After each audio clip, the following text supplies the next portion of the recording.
majina mimi naitwa Okwepa. Mimi ni msaliwa wa Nyamachi.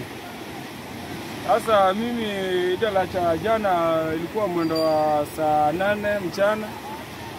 Sisi tulikuwa tunafanya kazi yetu hapa kama kawaida. Makaso mabikibiki sawa silikuwa tu hapa, mashini yangu ilikuwa tu hapa inaoshea tu car wash. Kasukia tu maji mingi kitoka tu na upande wa juu ilekea chini. Mashini yangu ilikuwa hapa, sasa nikashindwa tu nitaokoa tu mashini ama mimi mwenyewe nichiokoe.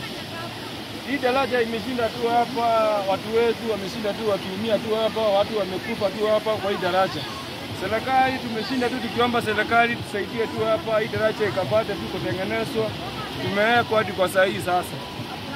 Mashule ndio hii ngambo hii, daktari hospitali kwa ngambo hii. Sasa tunashinda wagonjwa kutoka ngambo hii kuelekea ngambo hii hospitali. Watatoa wapi palapala ya kufuka tu hii mto hii?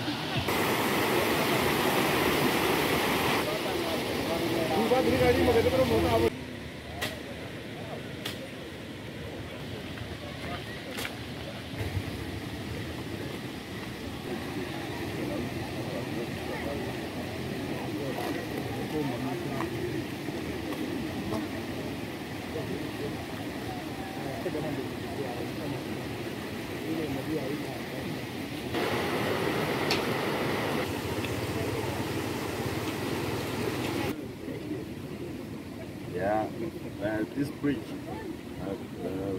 accessing the county, Kaunti Commissioner's office in Maji and the health facility of Maji have been because of flooding, and the structure that has been here before is an ample culvert that was done long time ago in the 60s.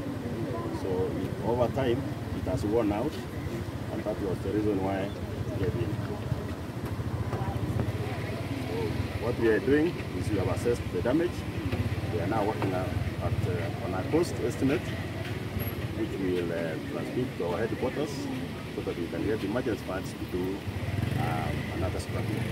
This time round, we will do a box culvert, which has more capacity and which is more durable because it's of concrete and reinforced reinforcement. Which has more capacity and which is more durable because it's of concrete and reinforcement.